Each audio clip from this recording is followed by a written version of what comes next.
एक गांव में भोलू नाम का एक नौजवान लड़का रहता था। जैसा उसका नाम था वैसा ही उसका स्वभाव भी था, एकदम भोला। वो ज़्यादा दिमाग नहीं लगाता था।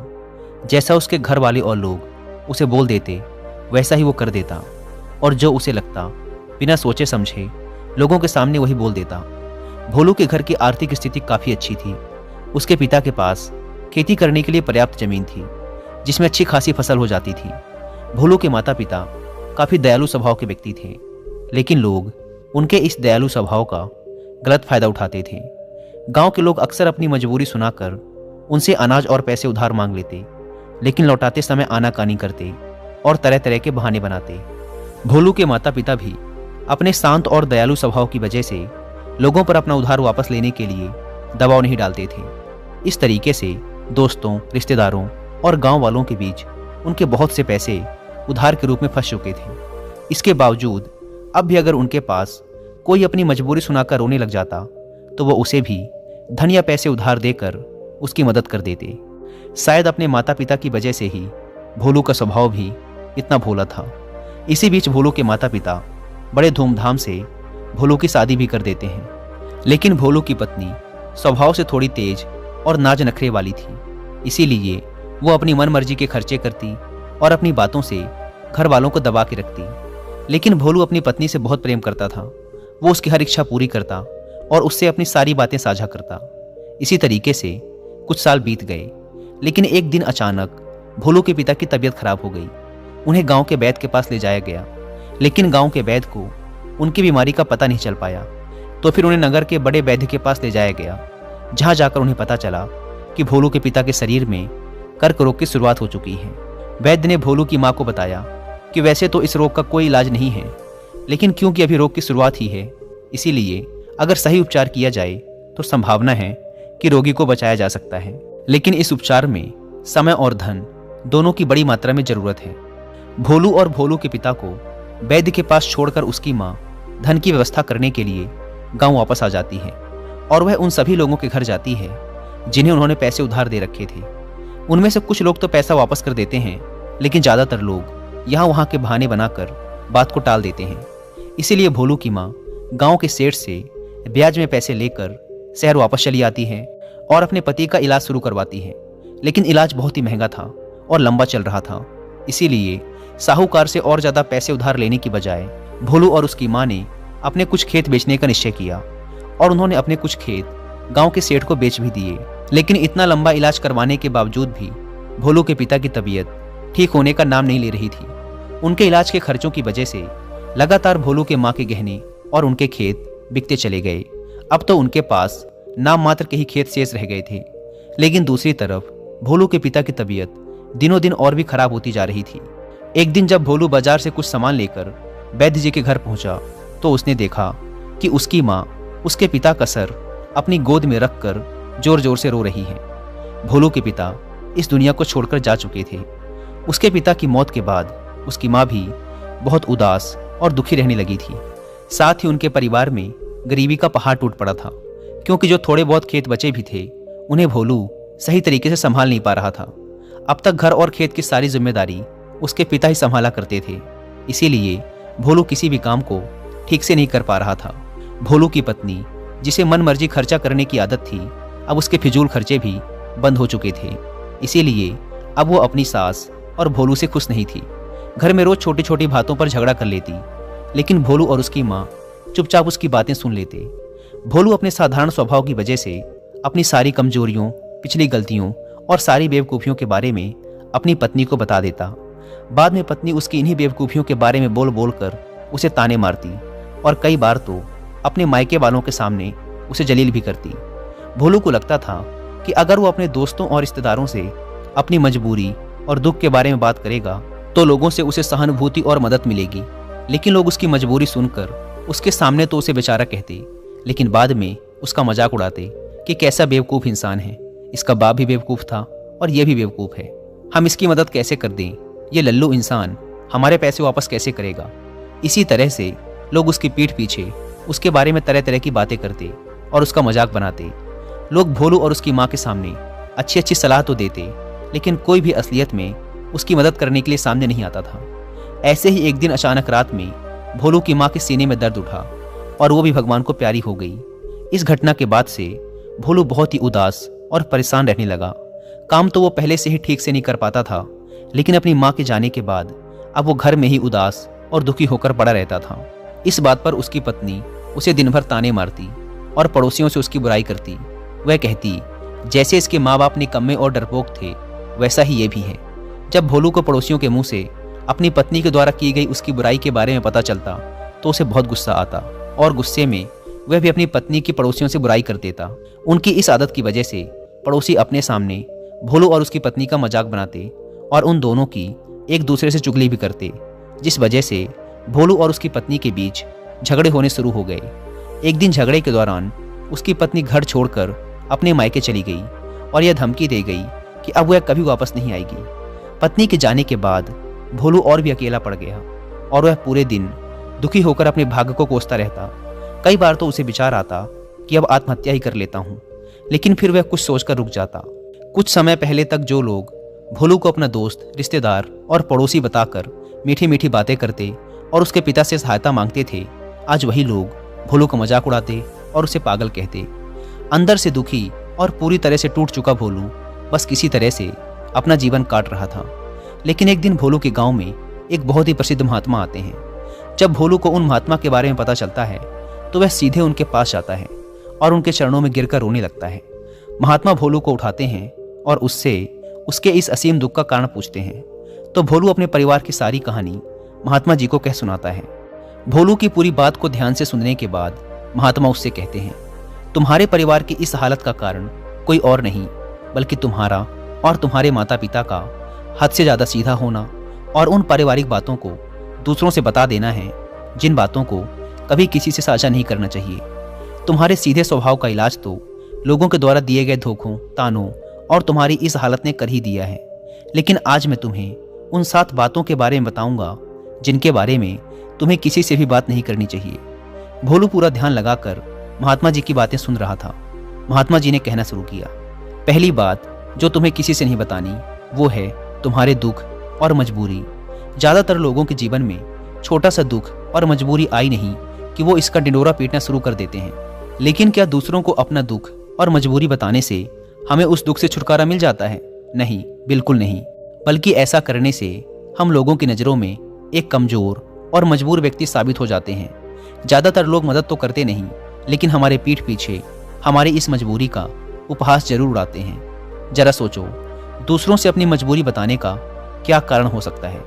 या तो हम अपनी मजबूरी बताकर सामने वाले की सहानुभूति हासिल करना चाहते हैं या फिर उससे किसी प्रकार की आर्थिक मदद चाहते हैं। लेकिन अगर किसी ने तुम्हारी मदद कर भी दी तो फिर वो बदले में तुमसे इससे भी बड़ी मदद की उम्मीद रखेगा, और अगर तुम उसकी मदद नहीं कर पाए तो फिर वो मन ही मन तुम्हें अपना दुश्मन मानने लगेगा। और अगर गलती से भी तुमने अपनी मजबूरी अपने दुश्मन को बता दी तो वो तुम्हारी इस मजबूरी का गलत फायदा भी उठा सकता है, क्योंकि वह समझ जाएगा कि इस समय तुम कमज़ोर और मजबूर हो और तुमसे बदला लेने का यही सही समय है। इसीलिए अपने दुख और मजबूरी किसी के भी साथ साझा मत करो और लोगों के स्वभाव को पढ़ना सीखो, क्योंकि अगर तुमने लोगों के स्वभाव और नियत को गहराई से समझना सीख लिया तो तुम खुद को बहुत सी मुसीबतों से बचा सकते हो। वैसे दोस्तों, किसी भी इंसान के असल स्वभाव और उसकी नियत के बारे में समझना काफ़ी आसान हो जाता है अगर हमें ह्यूमन बिहेवियर और ह्यूमन साइकोलॉजी के कुछ नियम और ट्रिक्स पता हों। और इंसानी फितरत के इन सारे नियमों के बारे में डिटेल से जानने के लिए आप एक बुक पढ़ सकते हैं जिसका नाम है read people like a book. अभी रिसेंटली ही मैंने भी इस बुक की हिंदी में बुक समरी सुनी है कुकू एफएम ऐप पर। जिनको नहीं पता, कुकू एफएम इंडिया का सबसे बड़ा ऑडियो बुक प्लेटफॉर्म है और लगभग पिछले 1.5 सालों से बुक खरीद कर पढ़ने की बजाय मैं सुबह सुबह एक्सरसाइज करने के साथ ही बुक्स को सुनना पसंद करता हूँ। वैसे तो कुकू एफएम पर आपको अलग अलग फील्ड की हजारों ऑडियो बुक सुनने को मिल जाएंगी, लेकिन मेरा फेवरेट टॉपिक है सेल्फ हेल्प, और यहाँ क्लिक करते ही आपको सेल्फ हेल्प कैटेगरी की हजारों किताबें सुनने को मिल जाएंगी, और वो भी अपनी मनपसंद लैंग्वेज में।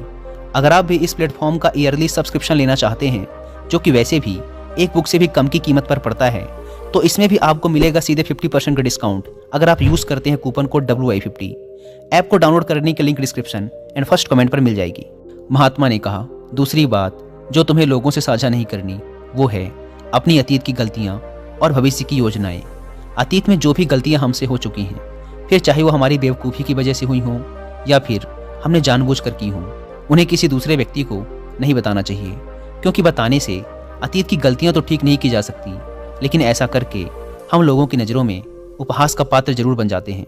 हमारी अतीत की गलतियां पता चलने के बाद लोग हमें शक की नज़र से देखना शुरू कर देते हैं और लोगों का हम पर भरोसा भी कम हो जाता है, और कई मौक़ों पर तो लोग हम पर भरोसा करना ही छोड़ देते हैं। भले ही अब हम वो इंसान ना रहे हों जो उस समय थे जब हमने वो गलती की थी, लेकिन लोग फिर भी हमें हमारी उस अतीत की गलती के साथ ही जोड़कर देखेंगे, और ये एक चीज़ समाज में हमारी छवि को खराब करती है और एक भरोसेमंद व्यक्ति का दर्जा हमसे छीन लेती है। दूसरी तरफ हमें अपने भविष्य की योजनाएं भी लोगों को नहीं बतानी चाहिए, क्योंकि ऐसा करने के दो बड़े नुकसान हैं।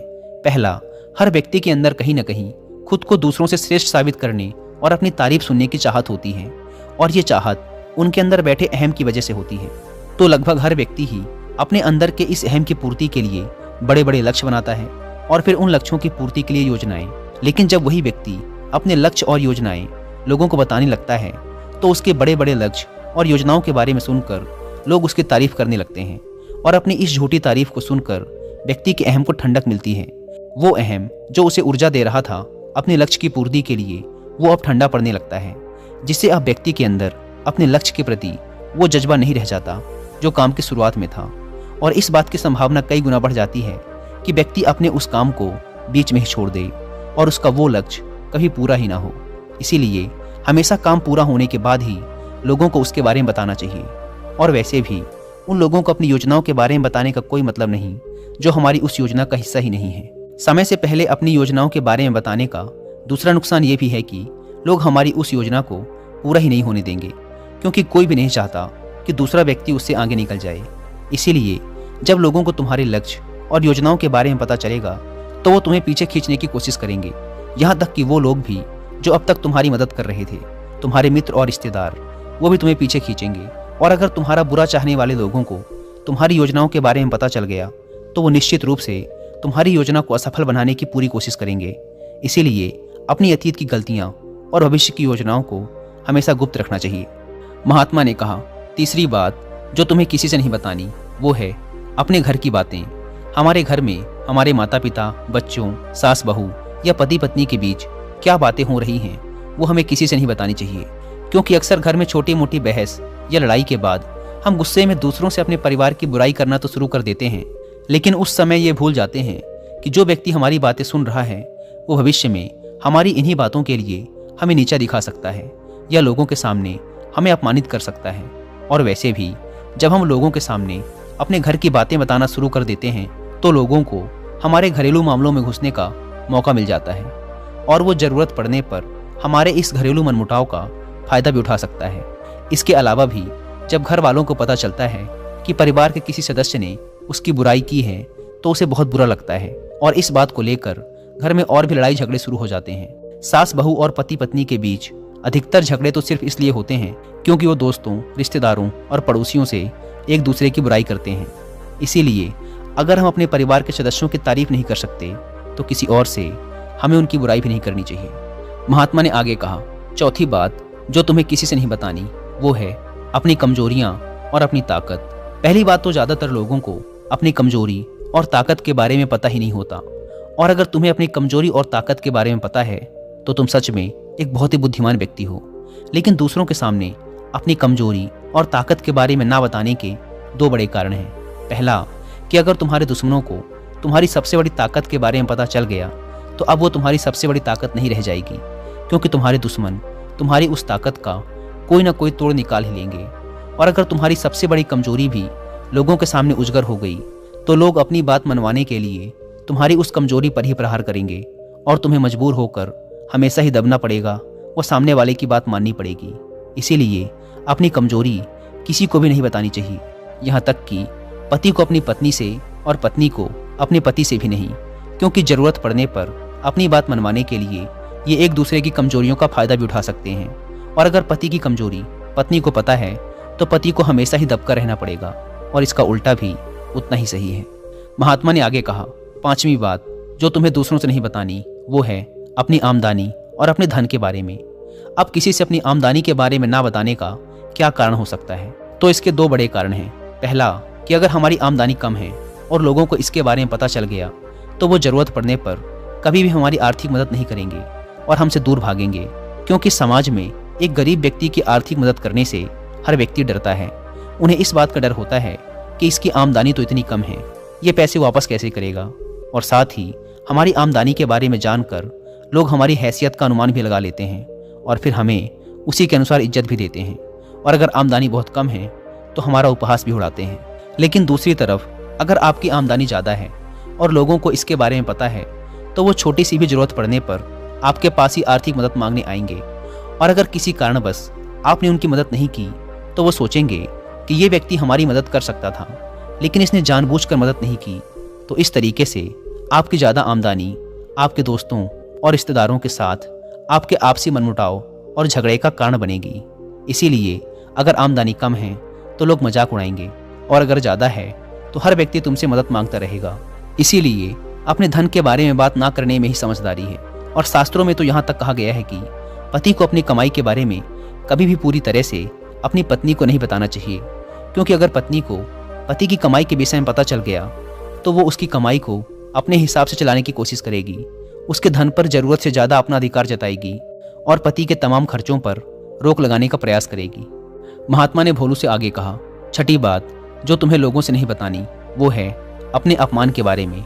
अगर तुम्हें किसी कारण से कहीं पर भी अपमानित होना पड़ा है तो इसके बारे में कभी किसी से चर्चा ना करो, अपनी पत्नी को भी ना बताओ, क्योंकि तुम्हारी पत्नी बेशक उस वक्त तुम्हारे पक्ष में बात करेगी, लेकिन बाद में बात बात पर उस अपमान का ताना देती रहेगी। और अगर दूसरे लोगों को भी तुम्हारे उस अतीत में हुए अपमान के बारे में पता है तो वो कभी भी 4 लोगों के सामने तुम्हारे उस अपमान के बारे में बात करके तुम्हें जलील कर सकते हैं। महात्मा ने आगे कहा, 7वीं और अंतिम बात जो तुम्हें दूसरों से साझा नहीं करनी वो है अपने मित्र और अपने शत्रुओं के बारे में। हालांकि ज़्यादातर लोगों को इससे कोई मतलब नहीं होता कि हमारे मित्र और शत्रु कौन हैं, लेकिन इस जानकारी का गलत फायदा वो लोग उठा सकते हैं जो हमारा बुरा चाहते हैं।